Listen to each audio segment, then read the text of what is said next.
दोस्तों स्वागत है आपका आपके अपने YouTube channel MD online classes में। तो आज की यह वीडियो आप सभी के लिए काफ़ी ज़्यादा यूज़फुल रहने वाली है, क्योंकि दोस्तों आज की इस वीडियो में हम साइंस में बायोलॉजी से संबंधित महत्वपूर्ण प्रश्नों को पढ़ेंगे जो आपके एग्जाम में कई कई बार पूछे हुए हैं। और साथ ही दोस्तों मैंने आपके लिए सभी क्वेश्चन सेलेक्टेड और इम्पोर्टेंट लिए हैं और कई किताबों का अध्ययन करके मैंने आपके लिए प्रश्नों को लिया है। अगर आप इन सभी प्रश्नों को अच्छे से याद कर लेते हो तो आप यकीन मानना दोस्तों, आपका कोई भी एग्जाम हो, जैसे SSC GD, railway NTPC, group D या ए टू जेड वनडे कोई भी एग्जाम हो, उन सभी के लिए ये क्वेश्चन काफ़ी ज़्यादा यूज़फुल रहने वाले हैं और आपको इन क्वेश्चंस में से क्वेश्चन देखने को मिलेंगे।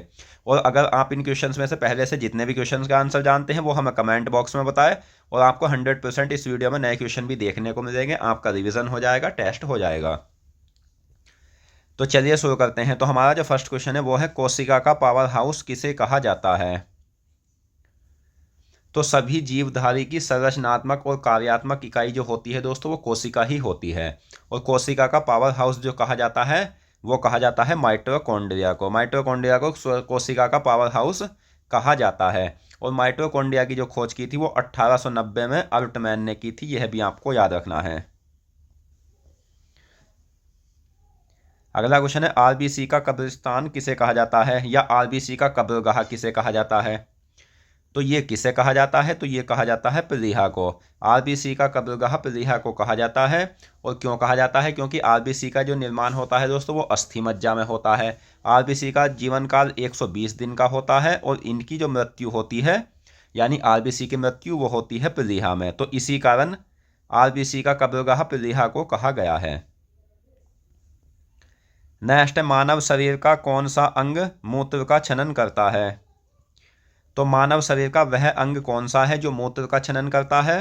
तो मानव शरीर का वह अंग होता है गुर्दे। गुर्दे मूत्र का छनन करते हैं और मनुष्य के शरीर में गुर्दे दो पाए जाते हैं जो सेम के बीज के आकार के होते हैं।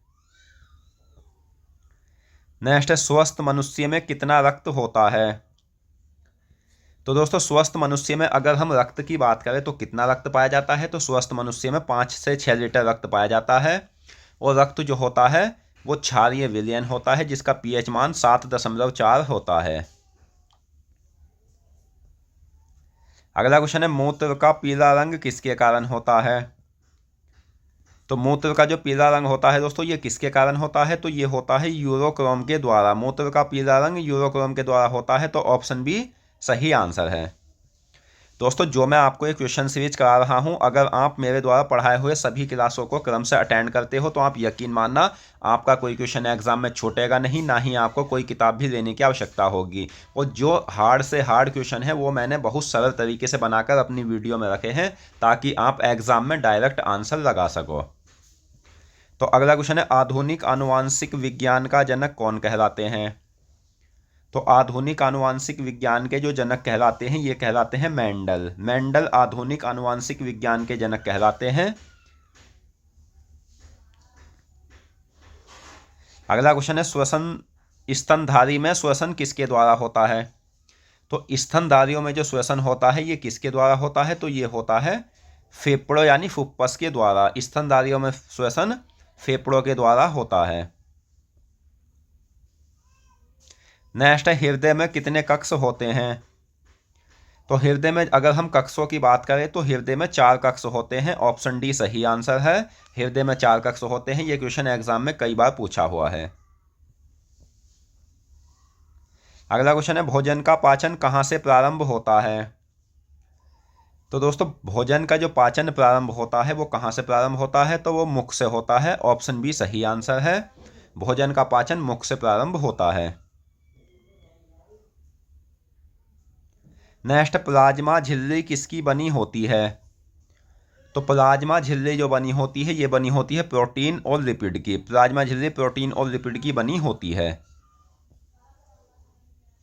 अगला क्वेश्चन है, विषाक्त अमोनिया को यूरिया में परिवर्तित करके यूरिया का संश्लेषण कौन करता है? तो विषाक्त अमोनिया को यूरिया में बदलकर यूरिया का जो संश्लेषण किया जाता है ये यकृत के द्वारा किया जाता है। और यकृत मानव शरीर की सबसे बड़ी ग्रंथि है जिसका वजन 1.5 से 2 किलोग्राम तक होता है, यह भी आपको याद रखना है। नेक्स्ट, शरीर में हीमोग्लोबिन का कार्य क्या है? तो दोस्तों शरीर में जो हीमोग्लोबिन का कार्य होता है, रक्त में ऑक्सीजन का परिवहन होता है, और हीमोग्लोबिन के कारण ही मनुष्य का रंग, खून का जो रंग होता है वो लाल होता है। नेक्स्ट, मानव शरीर में रक्त परिसंचरण तंत्र में कौन कौन भाग लेते हैं? तो मानव शरीर में रक्त परिसंचरण तंत्र में जो भाग लेते हैं वो लेते हैं धमनियाँ, शिराएं और हृदय। रक्त परिसंचरण तंत्र का जो मुख्य अंग होता है वो हृदय होता है। वहीं अगर हम बात करें तो शुद्ध रक्त किस में बहता है? धमनियों में बहता है, और अशुद्ध रक्त बहता है शिराओं में। लेकिन दोस्तों एकमात्र ऐसी धमनी ऐसी भी है जिसमें अशुद्ध रक्त बहता है, वो है पल्मोनरी धमनी। नेक्स्ट है, रक्त क्या है? तो रक्त क्या होता है? एक तरल संयोजी ऊतक होता है। ऑप्शन सी सही आंसर है, रक्त एक तरल संयोजी ऊतक है। अगला क्वेश्चन है, दूध में पाए जाने वाले विटामिन कौन कौन से हैं? तो दोस्तों मैं आपको बता दूं, अभी तक 25 विटामिनों को ज्ञात किया जा चुका है, और विटामिन दो श्रेणियों में बटे होते हैं। एक तो जल में घुलनशील विटामिन और दूसरे वसा में घुलनशील विटामिन। तो जल में घुलनशील विटामिन होते हैं बी और सी। तो आपको याद रखना है कि दूध में पाए जाने वाले विटामिन ए, डी, बी12 और के, ये सभी दूध में पाए जाने वाले विटामिन होते हैं। अगला क्वेश्चन है, पोषक तत्व कितने प्रकार के होते हैं?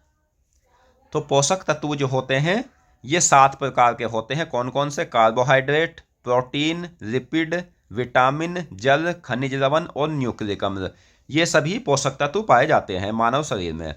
दोस्तों अगर आपको यह वीडियो पसंद आ रही है और वीडियो की क्वालिटी पसंद आ रही है तो प्लीज़ वीडियो को लाइक करो। साथ ही अगर आपको हमारा पढ़ाने का तरीका पसंद आ रहा है तो आप कमेंट बॉक्स में बताएं कि हाँ आपका तरीका अच्छा है, या अगर आपको कोई चीज़ समझ में नहीं आ रही या हमारा तरीका पढ़ाने का समझ नहीं आ रहा तो वो भी आप हमें कमेंट बॉक्स में बताएं। दोस्तों कमेंट जरूर कर देना। तो किस में कोई पाचक एंजाइम नहीं होता है? तो पाचक एंजाइम किस में नहीं होता है? पित्त में। और मैं आपको बता दूं, जितने भी कंपटीशन के एग्जाम में सब्जेक्ट से जीके पूछा जाता है वो आप हमारे चैनल की प्लेलिस्ट पर जाकर संपूर्ण तैयारी कर सकते हो। यानी सभी परीक्षाओं में पूछे हुए प्रश्न मिलेंगे, और साथ ही कई अच्छे लेवल का किताबों का अध्ययन करके मैंने आपके लिए प्रश्नों को रखा है, तो वो आप हमारे चैनल की प्लेलिस्ट पर जाकर पढ़ लेना। और दोस्तों इस बात से भी आप निश्चिंत रहे, जो मैं आपको पढ़ाऊंगा यानी जो सब्जेक्ट पढ़ाऊंगा उसे संपूर्ण पढ़ाऊंगा, अधूरा नहीं पढ़ाऊंगा। प्रोटीन प्रचुर मात्रा में पाया जाता है। तो मानव शरीर का जो निर्माण करने वाले होते हैं वो पोषक तत्व क्या होता है? प्रोटीन। जिसकी खोज किसने की थी? तो प्रोटीन की खोज बर्जीलियस ने की थी, आपको याद रखना है। और प्रोटीन सबसे ज़्यादा किस में पाई जाती है? तो प्रोटीन सबसे ज़्यादा दालों में पाई जाती है, और दालों में भी ये सोयाबीन में सबसे ज़्यादा पाई जाती है। तो आपको याद रखना है प्रोटीन सबसे ज़्यादा दालों में पाई जाती है। नेक्स्ट है, रक्त संपूर्ण शरीर के भाग का कौन सा हिस्सा होता है? तो रक्त संपूर्ण शरीर के भाग का 1/13वां हिस्सा होता है। ऑप्शन ए सही आंसर है। अगला क्वेश्चन है, स्वस्थ मनुष्य का रक्तचाप जिसे सिस्टोलिक व डायस्टोलिक, यानी स्वस्थ मनुष्य का जो रक्तचाप होता है, या रक्तचाप दो भागों में बटा होता है, एक तो सिस्टोलिक और एक डायस्टोलिक। तो सिस्टोलिक और डायस्टोलिक होता क्या है? तो 120 मिमी Hg, Hg से मतलब है पारा, और 80 मिमी Hg।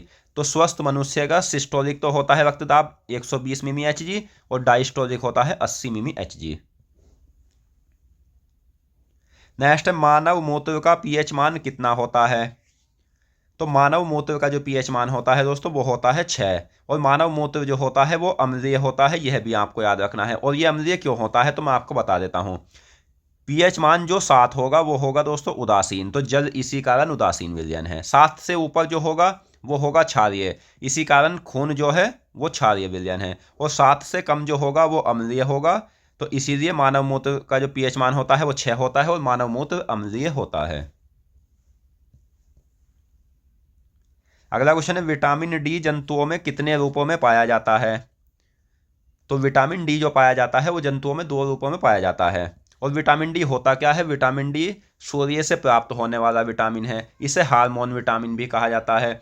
और दोस्तों विटामिन डी की कमी से बच्चों में रिकेटस रोग हो जाता है, यानी, और वयस्कों में ऑस्टियोमेलिसिया हो जाता है। इसमें होता क्या है कि हड्डियां कमजोर पड़ जाती है।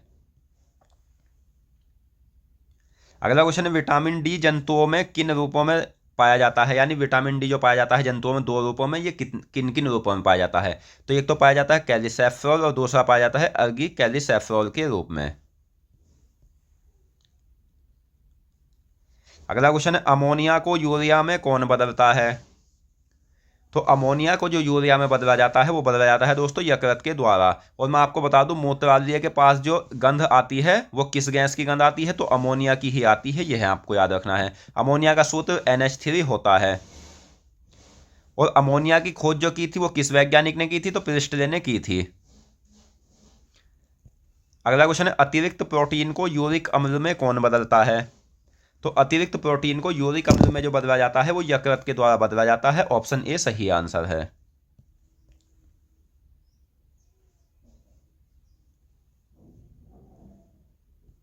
नेक्स्ट है वृक्क यानी गुर्दे की कार्यात्मक एवं उत्सर्जन इकाई क्या है? तो गुर्दे की कार्यात्मक और उत्सर्जन इकाई होती है दोस्तों नेफ्रॉन। तो दोस्तों आज की इस वीडियो में हमने साइंस में बायोलॉजी से संबंधित महत्वपूर्ण प्रश्नों को पढ़ा और मैं आशा करता हूँ क्वेश्चन आपको अच्छे से समझ आ गए होंगे। तो मिलते हैं नेक्स्ट वीडियो में और अन्य महत्वपूर्ण प्रश्नों के साथ। धन्यवाद।